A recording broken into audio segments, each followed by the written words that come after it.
ഇപ്പോഴിതാ ഒരു സുപ്രധാനമായിട്ടുള്ള ഒരു ഓഡിയോ ചോർന്നിരിക്കുകയാണ്. അമേരിക്കയിൽ നിന്നാണ് ഈ ഓഡിയോ ചോർന്നത്. ഇന്ത്യ US കരാറിലെ യഥാർത്ഥ വില്ലൻ ആരാണ് എന്നുള്ളതാണ് ഇതിലെ പ്രധാനപ്പെട്ട ചോദ്യം എന്ന് പറയുന്നത്. ഇന്ത്യയും US തമ്മിൽ ഒരു കാലത്ത് അടുത്ത വ്യാപാര കരാർ നടത്താനായി ഉള്ള സജീവമായിട്ടുള്ള ചർച്ചകൾ ഉണ്ടായിരുന്നു. പക്ഷേ ഇതെല്ലാം ഇപ്പോൾ സ്തംഭിച്ചിരിക്കുകയാണ്. അടുത്തിടെ ചോർന്ന ഒരു ഓഡിയോ കോൾ ടേപ്പിൽ കരാർ വൈകുന്നതിന് ഡൊണാൾഡ് ട്രംപ് ഭരണകൂടത്തിലെ രണ്ട് പ്രധാന ഉദ്യോഗസ്ഥരെ US സെനറ്റർ ടെഡ് ക്രൂസ് വെളിപ്പെടുത്തി. ഈ വെളിപ്പെടുത്തൽ ഇരു രാജ്യങ്ങളും തമ്മിലുള്ള നയതന്ത്ര ബന്ധങ്ങളിൽ മാറ്റം വരുത്താൻ സാധ്യതയുണ്ട് എന്നുള്ളതാണ് പ്രധാനപ്പെട്ട കാര്യം.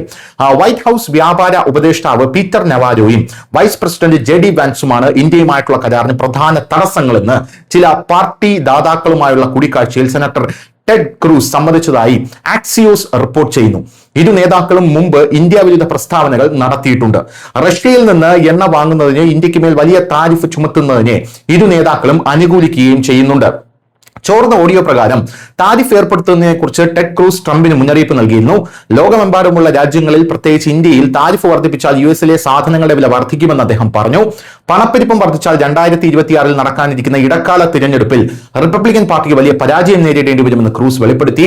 എന്നിരുന്നാലും ഈ നിയമനിർമ്മാതാക്കളുടെ മുന്നറിയിപ്പുകൾ ട്രംപ് അവഗണിച്ചതായിട്ടാണ് കരുതപ്പെടുന്നത്. നിലവിലത്തെ സ്ഥിതി 50% താരിഫ് ഇന്ത്യക്ക് ഉണ്ട് എന്നുള്ളതാണ്. കഴിഞ്ഞ 5 മാസമായി ഇന്ത്യയിൽ നിന്നുള്ള ചില ഉൽപ്പന്നങ്ങൾക്ക് US 50% വരെ തീരുവ ചുമത്തുന്നുണ്ടെന്നുള്ളത് ശ്രദ്ധേയമാണ്. കഴിഞ്ഞ വർഷം ഫെബ്രുവരിയിൽ ആരംഭിച്ച ചർച്ചകൾ ഇതുവരെ യുക്തിസഹമായ ഒരു പരിസമാപ്തിയിൽ എത്തിയിട്ടില്ല എന്നുള്ളതാണ് ഇതേക്കുറിച്ച് നമുക്ക് പറയാൻ കഴിയുന്ന പ്രധാനപ്പെട്ട കാര്യം.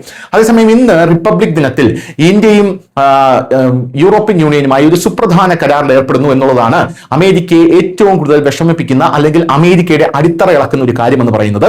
യൂറോപ്യൻ യൂണിയൻ ഇന്ത്യയെ കരാറുകളുടെ മാതാവ് എന്നാണ് വിശേഷിപ്പിച്ചത്. അപ്പോൾ അങ്ങനെ ഒരു രാജ്യവുമായി ഒരു തരത്തിലും ഒരു കരാർ ഇല്ലാതിരിക്കുക എന്നുള്ളത് ഒരു രാജ്യത്തിന് ലഭിക്കാവുന്ന ഏറ്റവും വലിയ അടിയാണ് എന്നുള്ളതാണ് ട്രംപിന്റെ സദസ്സിലുള്ള പല മന്ത്രിമാരുടെയും ഒരു ആലോചന എന്ന് പറയുന്നത്, അല്ലെങ്കിൽ ഒരു ചിന്താഗതി എന്ന് പറയുന്നത്. ഇക്കാരണത്താൽ ട്രംപിനെ അനുകൂലിക്കുന്ന ട്രംപിന്റെ കൂട്ടത്തിലുള്ള റിപ്പബ്ലിക്കൻ പാർട്ടിയിലെ ആൾക്കാർ പോലും ട്രംപിനെ തള്ളിപ്പറയുന്ന ഒരു കാഴ്ചയാണ് നമുക്ക് കാണാനായി സാധിക്കുന്നത്. News desk news India Malayalam.